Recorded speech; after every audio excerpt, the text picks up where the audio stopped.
Halloween, ACL Nation. It's Michelle Thompson here with Trey and Anthony Ione, question mark? No, this AJ Sims. This is my AJ Sims costume right here. Okay, I didn't know we were going Drake because you've gotten the cornhole Drake thing. It's like, okay, got it. AJ, welcome to the show. Yeah, AJ, thank you for. I was just on your podcast a couple last week, so I'm glad you were able to. I was listening to that this morning, actually. So that's too funny. They're way more buttoned up than we are, by the way. They're like, whoa. They like going or like I was so impressed. It was like off the board podcast, like shout out those guys. But like they knew exactly when to stop talking. They went to the next one. They were like, okay, then you're gonna ask a question, then you're gonna ask a question. It was like the most organized, like functional podcast I've ever been a part of. And that says something because we're on episode 100 of our not functional podcast. 100. What? 100th episode on Halloween. I mean, that's pretty cool. That's a pretty cool thing we got going on. We want to talk about the fact that this is our 100th episode, maybe some throwback stories, memories, all this. It's hard to believe this happened, 2 years ago. Here we are. And I've enjoyed every minute of it. I think it's so fun to host this podcast. I love listening to you guys. And it definitely, for me, has, I guess, made me have an excuse to watch cornhole. Like if I'm doing something, I'm like, oh guys, I gotta watch this. It's my job. Yeah. So, I gotta watch this. Yeah. Like everyone just leave me alone for a moment so I can watch this match. So I appreciate that. Yeah, I'm just glad that I got to instill some of my Trey's trivia like into all of our different episodes. Like name that player is just for an excuse for me to come up with a random trivia questions that I like to do. Like this is just literally just an outlet for me to ask trivia questions. That's the only reason I do. We know. Week to week. But yeah, I mean, literally 2 years. I remember trying to think through the idea. We had the ACL throwdown, but which, by the way, popped up. Anthony commented on Allison Springer Peters. She shared an ACL throwdown from back in the day. Classic. That's kind of that kind of sparked the idea for this around the ACL. And, I thought, let's find two people that know what the hell they're talking about. So I couldn't find those guys. So I found you two. And then here we are. now here we are.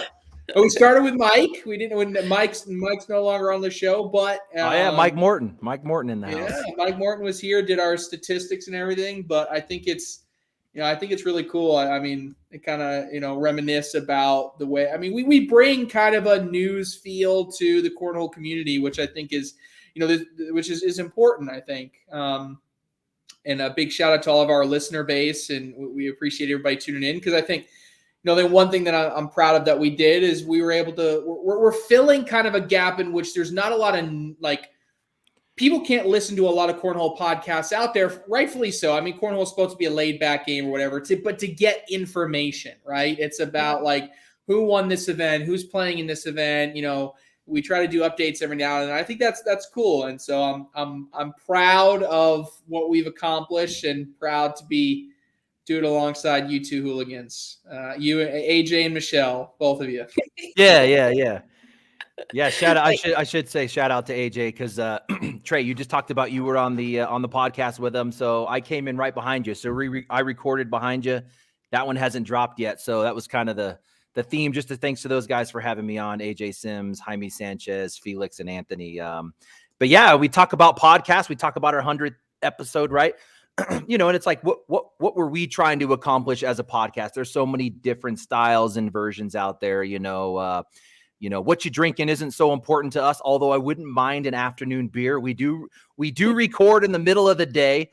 So during my lunch, I actually jump off of my career day. I use my lunch. I come in here and do this, but if I could pull off a beer during the episode, that would be pretty good. But 10 a.m. for me. So I think Michelle 10 a.m. beer is aggressive, right? Right. She's in Cabo. Yeah. If it's champagne, you can get away with it if it's, in the morning, but a beer seems aggressive.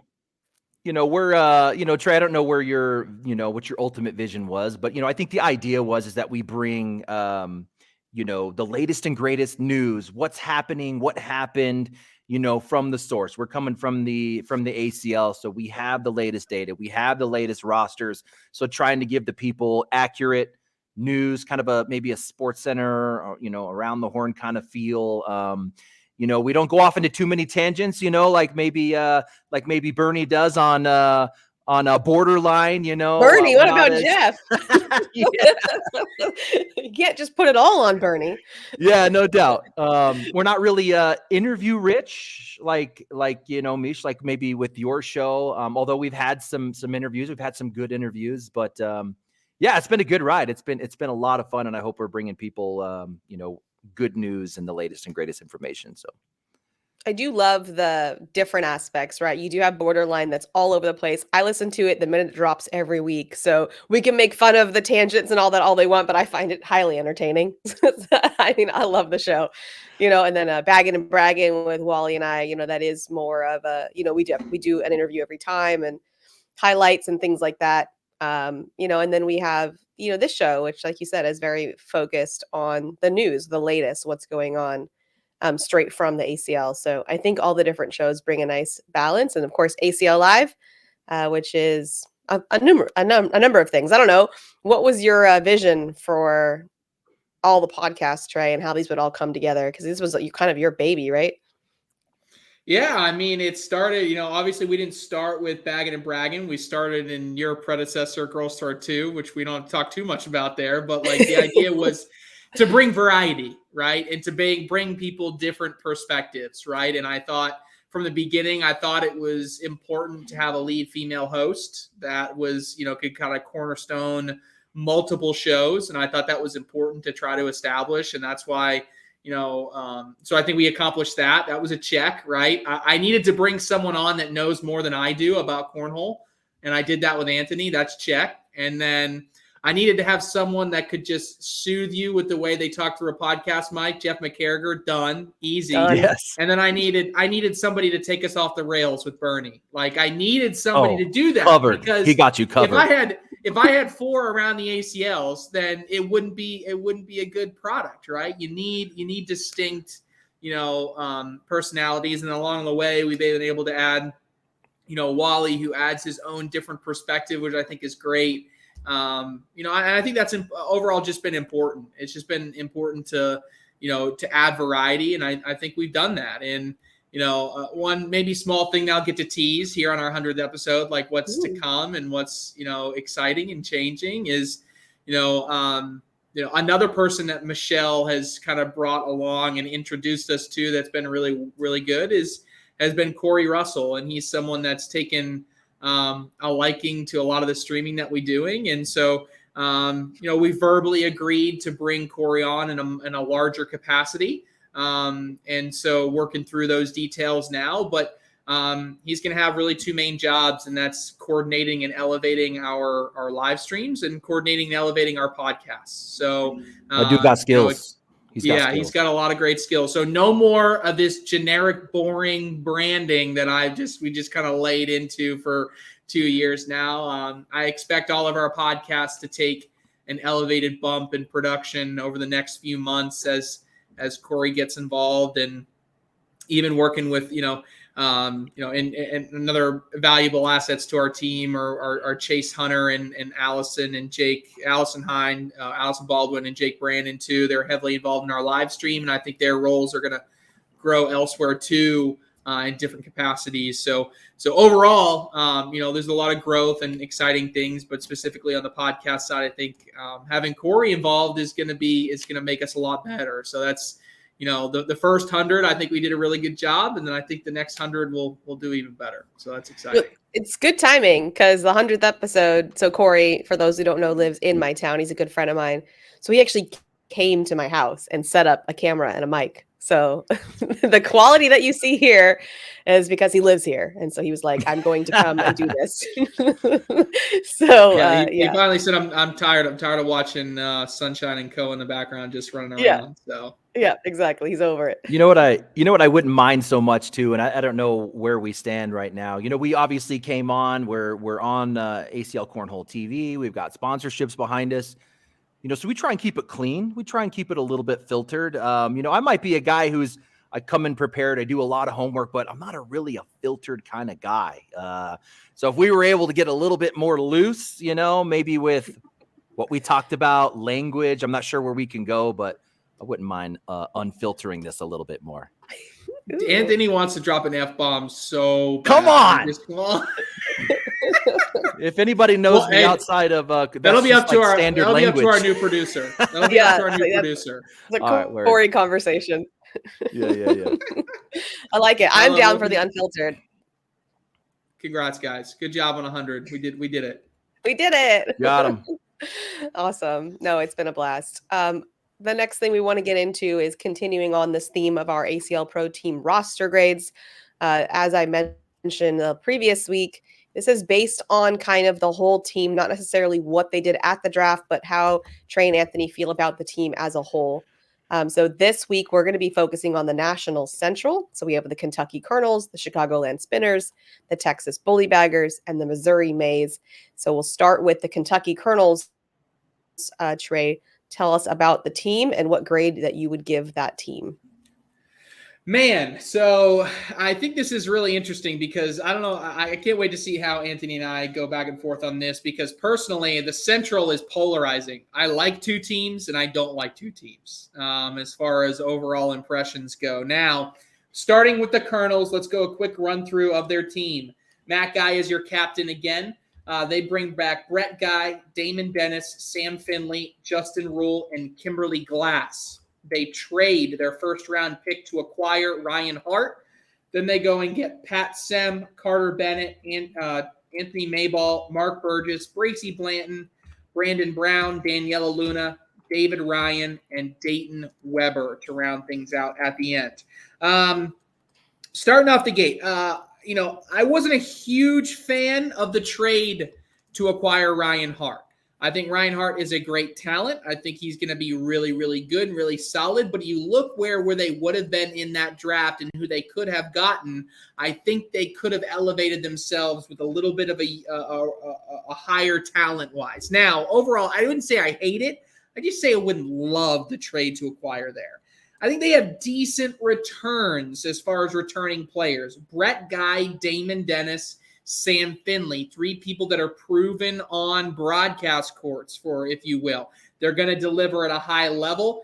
Justin Rule and Kimberly Glass, solid. I could argue maybe there might have been one or two different picks that I would have made from last year's roster, but overall, I thought was okay. I did really, really like Pat Sem coming out and getting that pick pretty early. I think it was a really solid one. He's kind of someone that's gone under the radar a little bit, but has a really, really high potential. But in their second and third picks, here's the part that I didn't love. They go Carter Bennett and Tony Mayball. Now, part of the reason I wasn't a huge fan of this is because I'm using two of my best value picks on a PDC player that didn't dominate last year, did solid, really, really well, but didn't have a dominating performance like we've seen others have. And then the second one, Tony Mayball, to be honest with you, was not good on the broadcast court. Now, outside of the broadcast court was fine, but on the broadcast court really, really struggled. And that's a key for me when I look at winning a championship.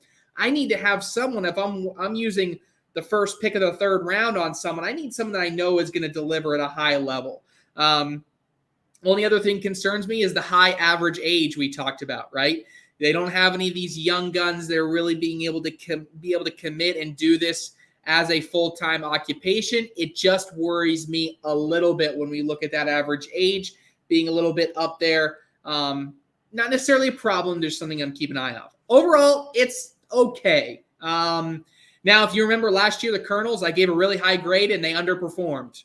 I'm hoping the Colonels get some opposite luck this year. I'm giving them a C+. I'm not in love with the team, but certainly they have some building block pieces.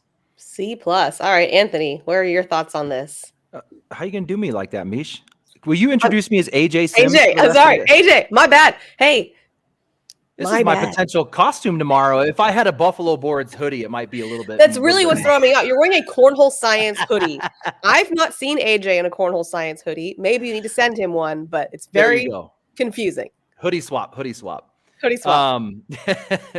Yeah, Trey, like you were saying, age, right? And just to kind of give a little bit more information behind that, almost half this team is over the age of 40. And if you compare that to last season, if I took the top 50 players in singles, the average age is still in the 20s. They have 4 players in their 50s and 2 players in their 60s with Dennis and Sem. So like you were saying, just to note, but there is a trend of this younger generation really succeeding in the league right now. Some regionality, 8 of the 15 players from Kentucky and the bordering states. You got 5 right out of Kentucky, and then you got Indy, Ohio, kind of grabbing some of those surrounding states. And then you get this just, which would be expected from an older squad. You get this real offensive-minded team. You've got these PPR elites, right? Like Matt Guy, Burgess, a high PPR guy, Damon Dennis, Kimberly Glass, a really high PPR player. Pat Sem's coming in, another high PPR guy. David Ryan also playing that style game. So it's like, but we're seeing this trend of away from that style of game. We're seeing really the top succeeding, shedding off a PPR only offensive game. So that does worry me a little bit. But I like the pickup with Pat Sem, even though he does play that style game. It's showing that Kentucky is highly regarding that style of game. He was the 17th overall pick for me. B- on the Colonels. B-, so not far off. All right, next up is the Chicagoland Spinners. Trey, what do you got? All right, so this is another one that I talk about 2 I liked and 2 I didn't like. I wasn't a huge fan of this one either. First of all, okay, let's go through the roster and talk about who they have. Chicagoland Spinners. We have Mark Richards is the captain. He brings back Nico Morales, Tyler Poitras, Timmy Jonas, and Jordan Kimbrell. He then trades Philip Lopez away for Travis Purser in exchange. They also draft Frank Verona, Angel Camarena, Zach Engelken, Jay Corley, Zach Lewis, Ashton Spies, Dave Morse, Craig Poulos, Tina Tafoya, and Bobby Sperry. Okay, now, I don't like the trade for Travis Purser. I don't know what in the world is going on there. I'm not even going to look at singles rankings. Maybe Mark Richards will come to me and maybe you've looked it up, Anthony. I don't care. And they've acquired to get Travis Purser in exchange for Philip Lopez.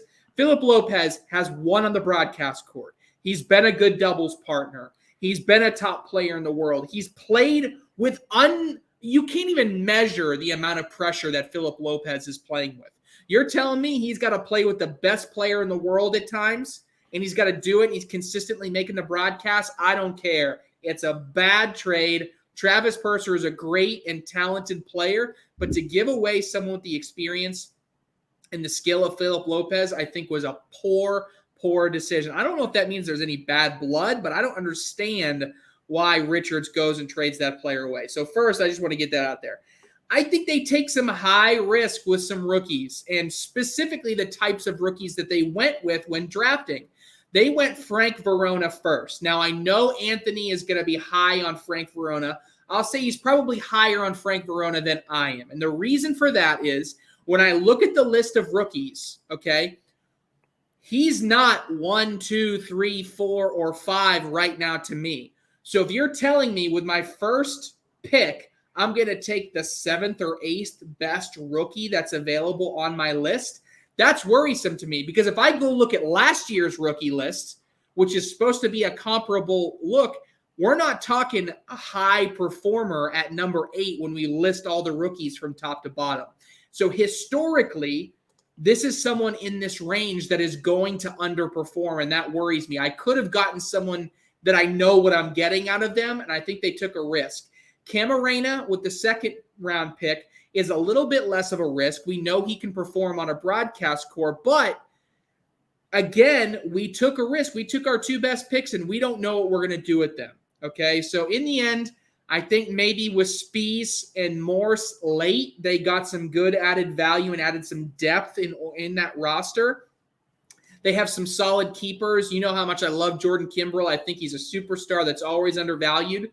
But even Tyler Poitras didn't have the year that we thought he would last year. So overall, I'm going another C+ for my Chicagoland Spinners. Ooh, wow, C+. Mr. Sims, enlighten us. Yes. This is a team that values pro status, the pro qualifier, and the open qualifier. Not one pick from the less regarded qualifications like PDC application conferences. So just to point on that, this team is pulling in qualifiers from those only. Not much regionality. I mean, you've got Richards, Morelos, Moore is really the only one kind of in that. Everywhere else is just all over the map. I do like the natural partnerships. The number 3 and your number 3 got 3 people. You've got Morelos and Poitras who are dedicated pro partners. That seems like a natural partnership. So then you go, who does Mark Richards partner up with this season? Happy birthday to the champ, by the way. Today, 27 years old. But then you have this middle part of the roster where you can really mix and match partnerships and I think be successful. You got a lot of BG in that middle section with Jonas, Camarena, Engelken, Corley. I do like the 2 rookie picks, Camarena and Verona, but we should note they had late picks. I think they were like maybe 13, 14 in the first round. So a lot of those real big rookies were already gone by the time they got there. And then they didn't get another pick until like 21. So with what they were dealing with, I do like their picks. I think that both of those players play the style of game that's trending up in the league right now. Engelken, Corley, they play real similar. I think they would do really well together.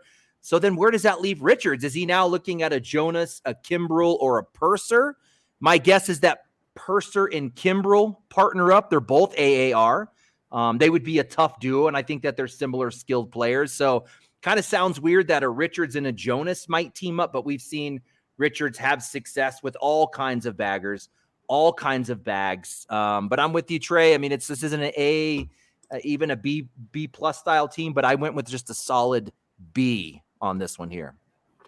All right, next up, Texas Bully Baggers. Who do we got? All right, AJ, this is your team, so we'll take a look at your team here. And he can't grade his own team.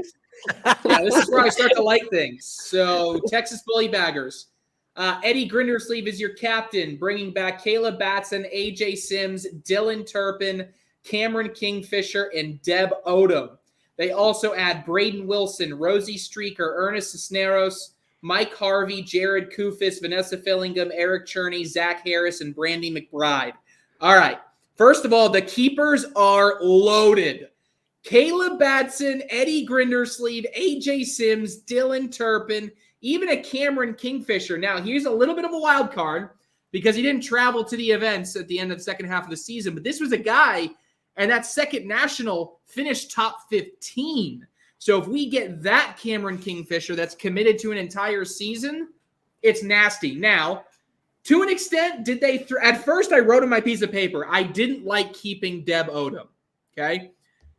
But the more I thought about it, if I had not kept Deb Odom and I kept someone that was ranked higher, I would have moved from mid-first round to late first round, okay?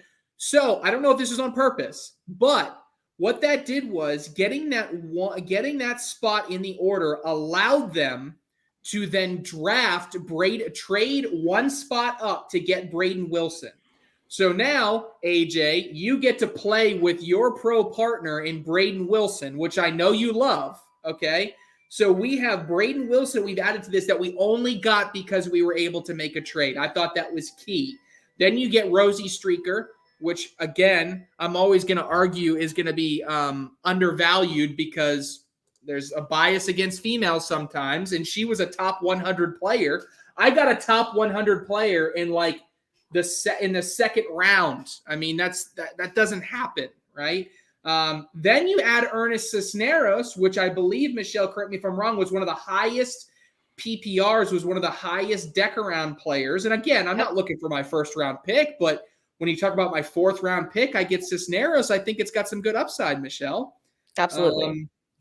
Then Mike Harvey, who not last year, but the year before was really good. Again, all these things are adding up and telling me this team has a lot of high ceiling potential overall. You know what? I'm actually changing it. I'm giving them an A. I had an A- on here. I'm changing it to an A. I talked myself into an A. I like your team, AJ. What do you think? My team is stacked. My team is stacked. Fucking. Yeah. statistically, we're going to bring the best PPR and the number 4 DPR. So you put those things together, we're going to be tough. I've got 8 players on my squad out of Texas. You mentioned him, Trey. Maybe not known so much. Harris and Cisneros also out of Texas. And then right across the border, we're playing these guys constantly. Turpin and Kingfisher, a natural partnership there already. They're going to be coming into the league as dedicated pro partners. They're going to do some work for us. Really strong rookie drafts, right? We've got, I got my partner, Braden Wilson, like you were saying, Trey. We got him at number 8 in the first round.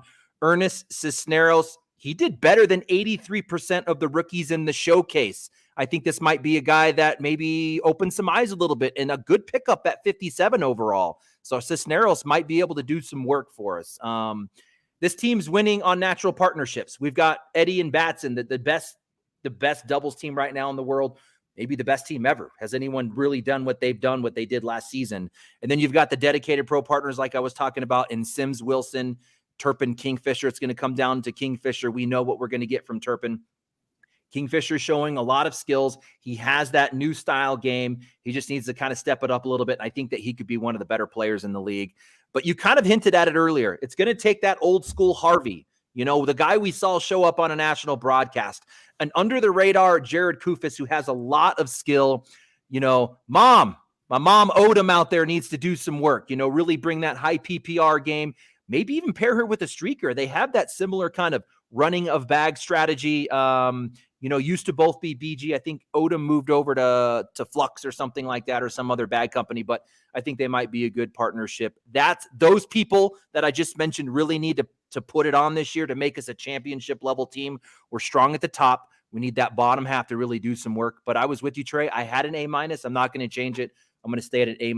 Good vibe, by the way, from this team. I think if you look at the roster, all really good people, you're going to get a good vibe. And I think that might add to a couple wins, which could be the difference.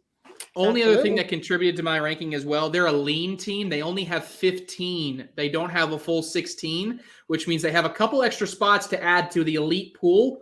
And how about getting to add from the state of Texas some elite players onto your roster? Yeah. There's just some okay people. So they're all right. Missouri Maze, let's wrap it up. All right, I'll go a little bit quicker here. Missouri Maze. Ryan Windsor is their captain. He brings back Isidro Herrera, Steven Bernasette, and Ethan Walker. Did also bring back Gavin Cano. They trade away Cano for a first-round pick. Then they get, and Jalen Jones they brought back as well. Alex Hicks, Vincent Frisch, Justin Duke, Juwan Smith, Damon Reynolds, Nate Boyer, Kevin Smith, Nick Mescal, Joe Tyler Saladiner, and Clayton Robinson. Overall, this is a team that was nearly perfect if you don't trade away your best player. Unfortunately, I know they were probably up against it. They're going to say that there was a trade demanded. There's going to whatever they want to say. If you keep Cano, this team is unbelievable. But you had to trade him away. Because you trade him away, you get a little bit of reduction in my grade overall. I still love getting Hicks and Frisch in your first 2 picks. Really solid pickups that add some depth here. High-performing team that already made it back to the playoffs last season, so they can perform at a high level. I think Justin Duke and Juwan Smith in those middle sections are going to be 2 sleeper rookies that are going to absolutely deliver at a high level. Was really impressed with both of them, so they'll be really good. I think it's a team that's got good depth. I'm going to say A-. Could have been an A as well, but they trade away Cano. I'll stick with A-. A-. AJ, what you got? Super strong starting 6. Windsor, Herrera, Bernasette, Walker, Jalen Jones, Hicks. I agree with you, Trey. Moving Cano over for Hicks, arguably not a good move. Cano outplaying Hicks, but Hicks has a high ceiling. So Cano does too. So it's all about, Windsor bringing over an ex-partner, blah, blah, blah. I don't know about that one. I kind of think you keep Cano, but if he's not going to perform at his best because he wants to be traded, Hicks was a good alternative. Picking up, if for those don't know, they pick up arguably the best PDC player in Vincent Frisch, grabbing him in the first round. This is a guy who beats guys like the world champion Jamie Graham in a national bracket. So that's what you're going to get from a Vincent Frisch. I think you intentionally match Bernasette with Herrera or Jones. That dude is deadly with a fast bag in his hand.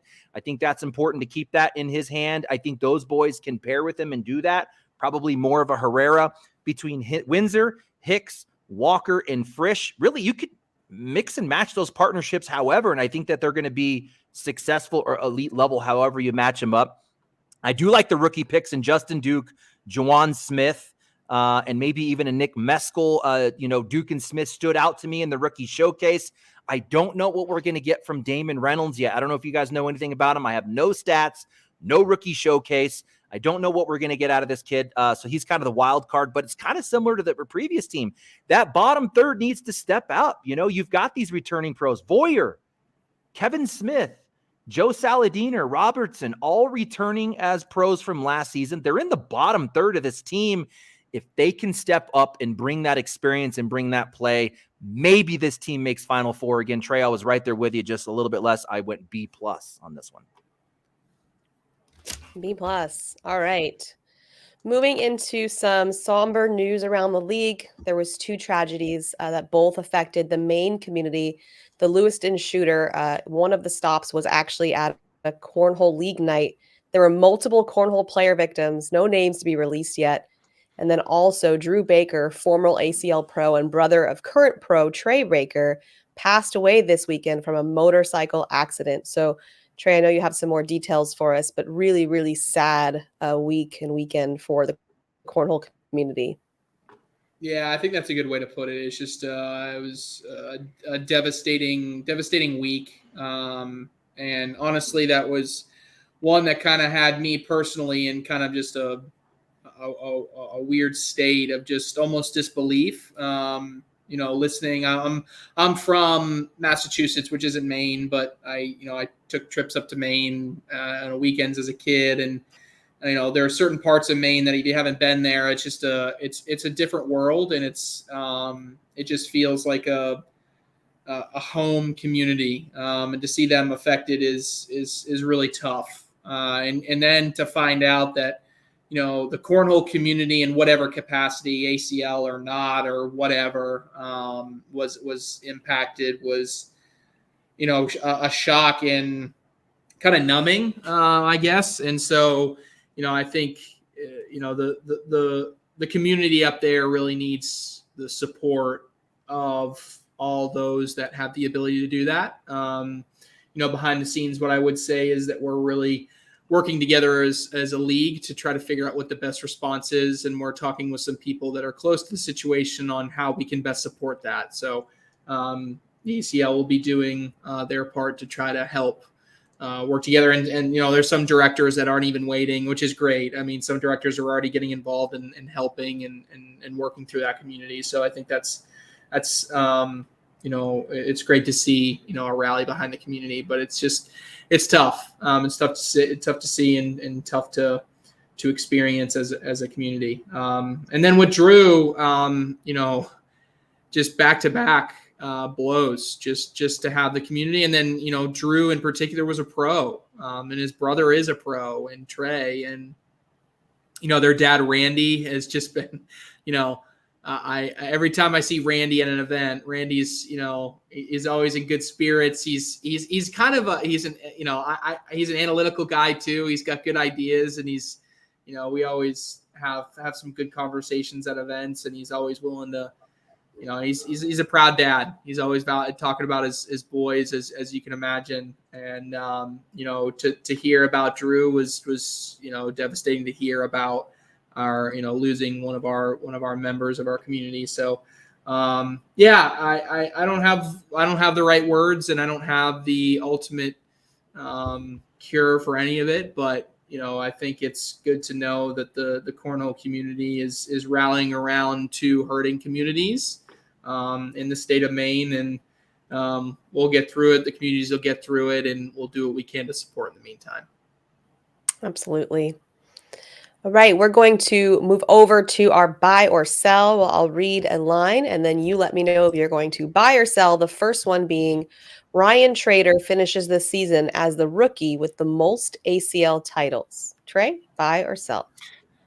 Yeah, this one's interesting, and part of the reason it's a little bit dynamic is just because we're talking about someone not necessarily winning Rookie of the Year, but someone that may win the most titles. There's a little bit of a difference there. Ultimately, I'm still going to sell it. I think Caden Allen will end up with a a couple titles under his belt, whether it be pro titles or opens. That's a big difference as well, as now the opens are part of that criteria when you talk about titles. So I will sell it just because I think Caden Allen over the long run might have a little more staying power. AJ? Yeah, remind me. I think the doubles partner is going to be important here. And if I remember correctly, I wanted Hicks? more for Caden out of his. Oh, out of his Caden Toby has- Costanza. Yeah, Costanza. Yes, I did want more out of that. And I think he was deserving of a top 10, 15 guy. I think that might be the difference. Traiteur, obviously, with a Hicks. Soto picking up a strong partner with one of the Gore kids, one of the Gore twins. So that's really tough. My first thought was where you were going, Trey. I'm thinking Caden Allen, and I was like thinking, doubles partnership. I just don't think he has as much strength on the double side. That's a good point. I might have to buy just because he has Alex Hicks as a partner. He is a super, super strong partner. If there was a female rookie of the year award, Peyton Haynes would win it this year. I'm going to buy this. I think she's probably the most dynamic female we have coming in. And you could even say she's one of the most dynamic females, period, as far as her game goes, right? I mean, she's probably got more shots in the arsenal than Cheyenne Bubenheim. That doesn't mean she's always going to beat Cheyenne. It's just she's got more in the arsenal. So I'd say, yeah, I'm going to buy it. I think Zoe Gann probably gives her the strongest run up against that. I didn't love what I saw out of Zoe in our rookie showcase, and I think I don't know how to say this right. I think Zoe's going to be a rookie this year. I think she's kind of got a little bit of a nervous Nelly energy that is going to take time for her to work through. And so because of that, I think she's going to be a great player. I just think it's going to take longer for her to get there. Peyton, I think, is going to be a little bit more battle tested and ready. She's coming in with a little bit more confidence in my mind. I'll go Peyton Haynes buy on the female rookie of the year. AJ? Yeah, you hit the two names that had me thinking as well. I really like what I'm seeing out of Zoe, just technique-wise. I think that there's a lot of potential there. And for that, I'm gonna let me see. I'm gonna sell and go the other way, Trey. Maybe that's something we can keep track of as the season goes along, because I think she's got good raw talent. It's going to come really close. Both ladies really, really talented. Foot surgery will have a long-term impact on Alex Rawls' game. Yeah, I think the question is, what is long-term? Is long-term 6 months? I'll say yes. If long-term is multiple years, I'm going to say no. I think the thing that's going to be the hardest for Rawls is that, if there are any actual effects, what modification in his game that's going to take. Michelle, love this one. If you're thinking about how you're throwing and messing with pain, you're not in automation. So if you're not in automation, you cannot play to your highest skill level. So yes. I'm gonna say there's a 6 to 8 month hangover here for Rawls. So if that's long term enough, I'll buy it. Anthony or AJ? I'm gonna sell.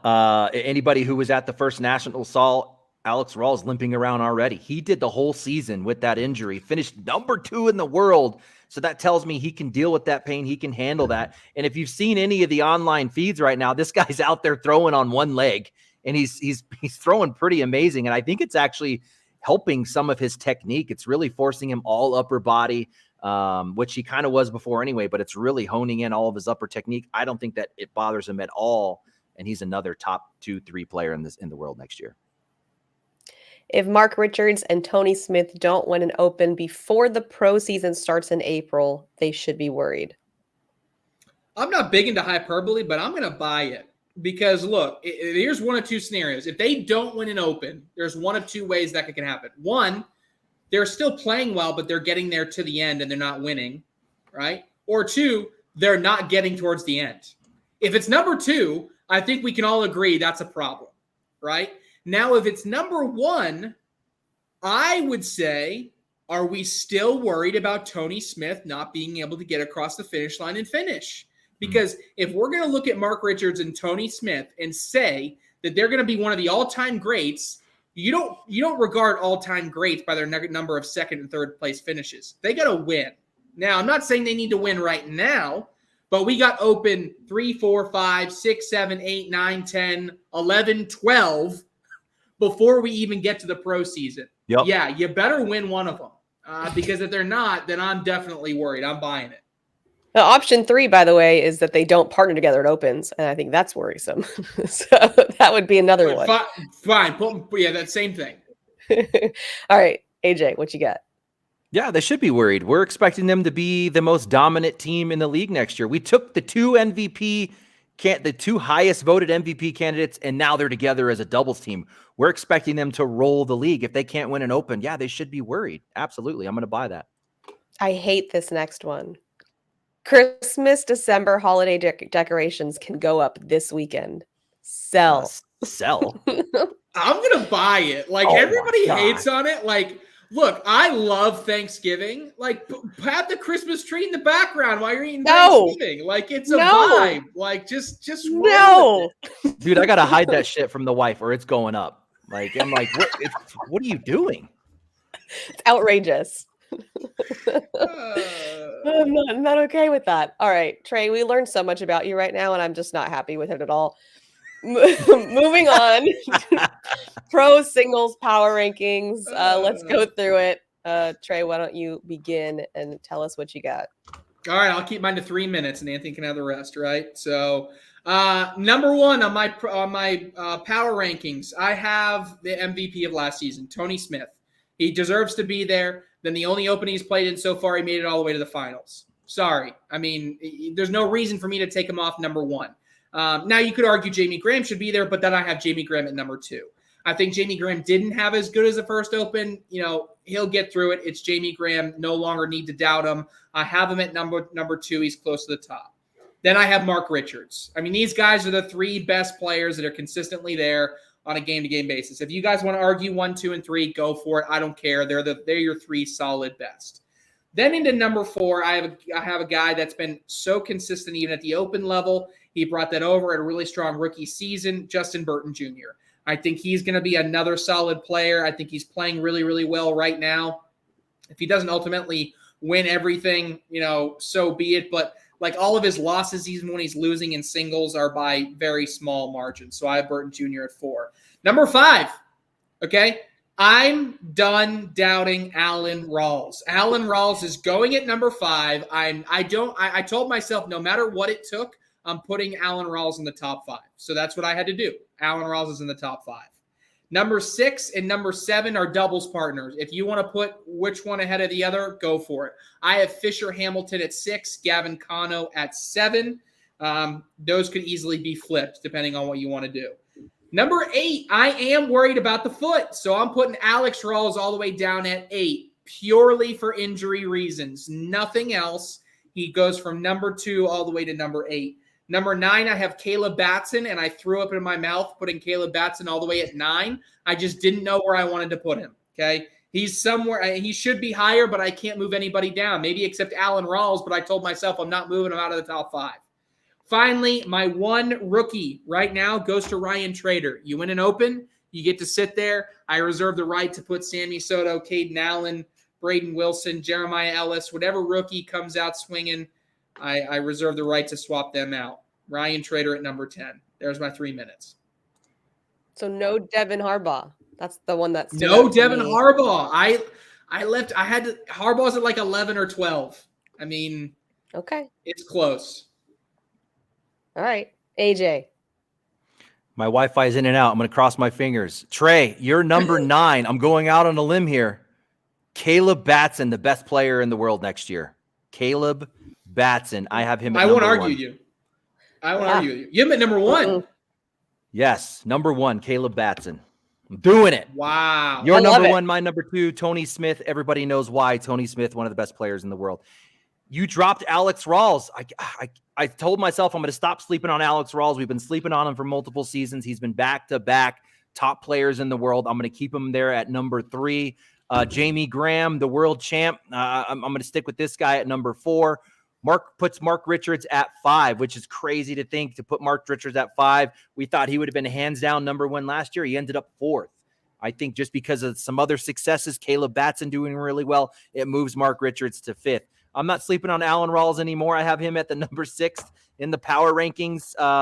Interesting, you put JBJ ahead of Fisher Hamilton. I know they're back and forth, and I think it's this Florida versus Texas kind of thing. I'm going to go Florida on this one. I'm going to put Fisher Hamilton at 7, JBJ right behind him at 8. I also have Ryan Traiteur in my top 10 at number 9, and then at number 10, back-to-back open doubles bracket wins. A guy who's been at the top of the game forever. He was always been in my list, fell out. He's back. Ryan Windsor at number 10. Stop playing. Did you say Jamie Graham? Yes, Jamie Graham at 4. Okay, I missed Jamie Graham. Okay. So you don't have Gavin Cano in your top 10? I don't. I have him right outside. No Harbaugh in there. This is crazy. Jay Gore. Yeah. I mean, this is how tough the field is. These guys right outside. Logan Chamberlain. I mean, the list goes on. What's crazy is we had 9 out of the 10 that were the same group. Now we ordered them differently. Right. You put Batson all the way at number 1, and I don't hate that at all because I think that potential is there. Ultimately, I didn't go with Batson at number 1 just because he hasn't won anything himself in singles, but I love that pick. You said JBJ versus Hamilton. I would agree with you, but to an extent, I just felt like JBJ has been more consistent, right? Fisher will have those weird events where it's just kind of like, where did Fisher Hamilton go, right? Because his game is so defensive, right? It's overly defensive, whereas I think that Burton Jr. plays a little bit more of that hybrid balanced game ultimately. So, but interesting. Neither one of us had Harbaugh. Neither one of us had Gore. I mean, there's a number of different players on there that only had one rookie. Caden Allen, Soto, Ellis, all these guys out there. It's tough to get in the top 10, guys. Yeah. Who else did we miss out? We missed out on Alex Joe Neistat, Hunter Alex Hicks, Joe Neistat, Jacob Brzezinski. I mean, Jacob Brzezinski was pretty far up there, wasn't he? Yeah, we didn't even consider when you were making your list. This is how crazy this is. You were making your list. Did you even think about Matt Guy? I did not even think about Matt Guy. I did not. The game is trending away. Joe That's Neistat. Crazy. Joe Neistat was number 9 last year. He was number 9. Yeah, that is. Oh man, it's tough. It's really, really tough, and it's actually going to go into my hot take. But Trey, we'll start with yours. I'm going to go kind of back to buy or sell a little bit. I'll say last year Cheyenne Bubenheim won everything when it comes to the female game. 2 events this year. Your female rookie of the year, Peyton Haynes, wins 2 women's events. They don't necessarily have to be pro events, but between opens and the pro events, we have about 14 events left, 16 events left. I think Peyton Haynes takes 2 of them. Okay. Hot take from AJ Sims. AJ, I hinted at it already. Your number 1 player in the world is not the MVP in Tony Smith. It's not the guy who tied the MVP in votes and it went to second place votes, Mark Richards. It's not the world champ Jamie Graham or an Alex Rawls who went back-to-back seasons of second place. It is Caleb Batson, the number 1 player in the world by the end of the pro season.